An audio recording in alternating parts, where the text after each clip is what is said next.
Good morning, Covidius Britannicus. Leicester, I see, are back in lockdown again. As I say, my son works there as an ICU nurse. Don't know about the rest of the country, but I think the rest of the country we're opening up pubs, aren't we? Yep, let it spread. Herd immunity. I'm going to begin by reading you something I read on American culture and history. And this is a quote from something that I hope you will find shocking. It goes back a long time in history, but it begins with the words "in the early 1900s." So we're looking back to the 1900s, okay? Early part of the 20th century. I'll quote the whole thing, okay? And by the way, there is what I am going to quote from, okay? So just let me begin and I'll quote. In the early 1900s, one of the most popular games at the local fair was Hit the Nigger Baby. These fairs would set up a black baby or toddler, and white people would pay money for baseballs to throw at the nigger baby as hard as they could. The favourite highlight of playing this game was when the black mother was forced to breastfeed her baby and fill them up, so that when the person throwing a baseball hit the baby's stomach, they would throw up all of their mother's milk.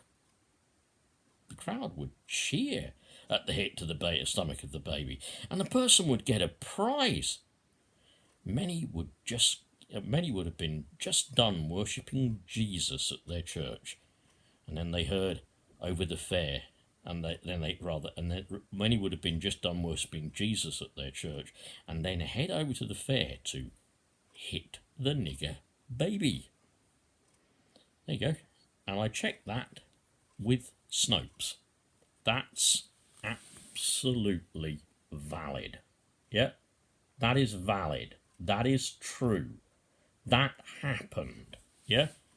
As I say, I checked it with Snopes, and there you go. Snopes confirm Hit Nigger Baby was once a popular attraction at fairgrounds in the United States. Yeah, this is blatant racism. Now let me tell you something else that I've been reading. There's a guy called Spencer, Christian missionary. I'm really not by any means sure that I agree with everything he says. But, to be fair, he kind of makes me think, and he's made a few videos as well. But I'm reading his book at the moment on how, somehow or another, Christian music is not quite what it seems. And he believes, obviously, although it seems to be done with the correct intention of giving praise and honour to God and everything, he believes that right from the beginning it has been kind of perverted by satanic influences. Now, I'm going to link these two things together a little bit, okay? Because he's clearly a Southern white Baptist. Now, I'm not criticising Spencer for being that. I know I'm listening to a Southern white Baptist. I know that, yeah? But in the book that I've just started reading on Kindle, he kind of goes into a little bit of his background, yeah? And it is quite clear that there seems to be, underneath all of this idea that, I don't know, maybe people are still kind of held on to some extent, that black people are inferior.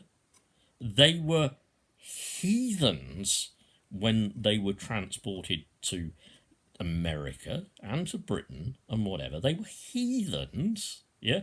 And they had to be, well, Christianized. I mean, I think even he says the aim of, quote, Christianizing them was to make them kind of easier to control and, you know, and get rid of all these black cultural influences, all this music from their homeland, all this rhythm and blues as it became. Interesting history in that book, by the way, the fact that rock and roll stemmed out of rhythm and blues, out of R&B, and how, and I actually agree with this, how rhythm and blues was kind of changed. He mentions a particular man called Feed. Yeah, Feed changed rhythm and blues because it had this kind of bad image associated with it, and he changed it to rock and roll.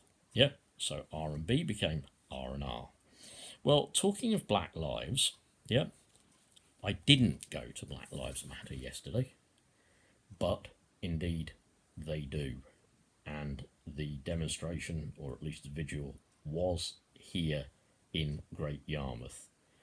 Okay, not hugely attended, but important nonetheless, because of, racist incidents that have been going on in Norwich, Great Yarmouth, the surrounding towns, and stuff like that.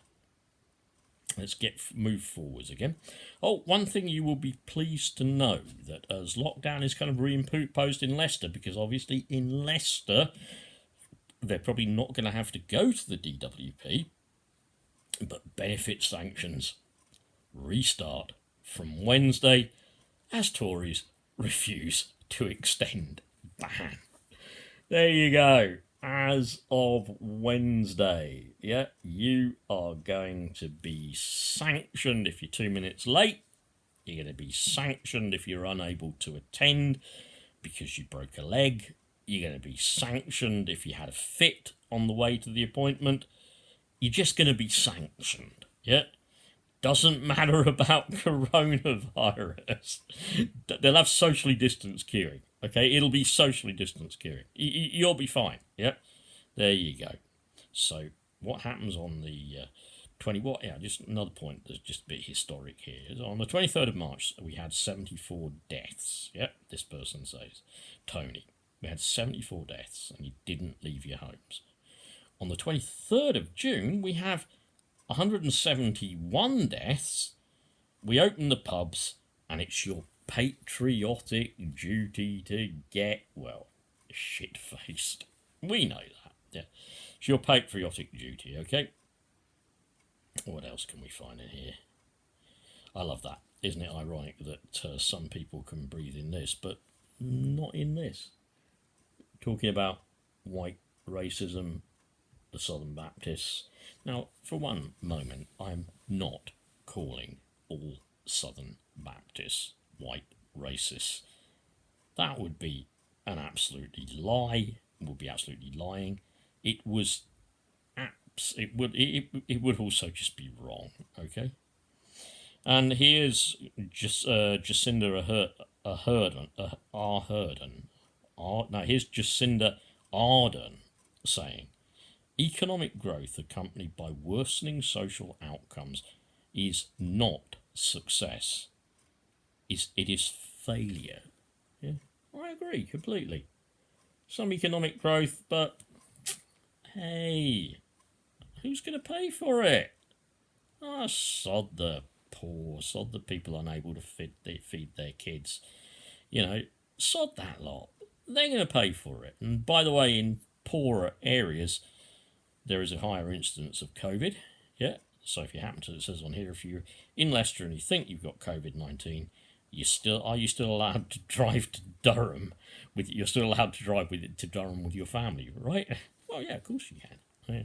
So what happens if you're in Leicester at the moment, you think you've got COVID-19? Well, head for Durham with your family. It's a long drive from Leicester, but head for Durham. Tell the police you're going for Durham, and when they say that, yep, you can't do that, say Cummings' defence. Mr. Cummings did it.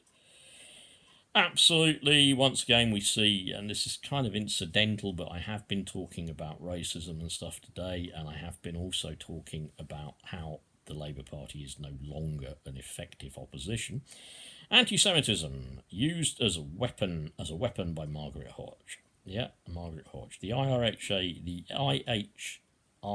definition of anti-Semitism now allows her to label you as an anti-Semite for criticising this. 9-year-old boy deliberately shot in the head by an Israeli sniper. All right, so if you criticise that, according to this lady at the top, Margaret Hodge, and the international human rights definition of anti-Semitism, if you criticise that and Israel, you're an anti-Semite. Why do you think a lot of people are leaving the Labour Party? I'm disgusted. Yeah, by the way, when the sanctions are all back in place, here's our Theresa, the one we did see on one picture once, I believe, with a stained t-shirt on, puffing away on a cigar. She's quite a lady, isn't she? Our Theresa Villiers. Yeah. And if you're thinking about elections, well, we know that we only have the leaders that the economic elite want us to have. We only have the leaders controlled by the economic and media elite. Those are the leaders we'll get. Yeah, nobody else, for crying out loud. They can't have that. Absolutely not. So again, would you believe when we say Black Lives Matter? Yeah, they do.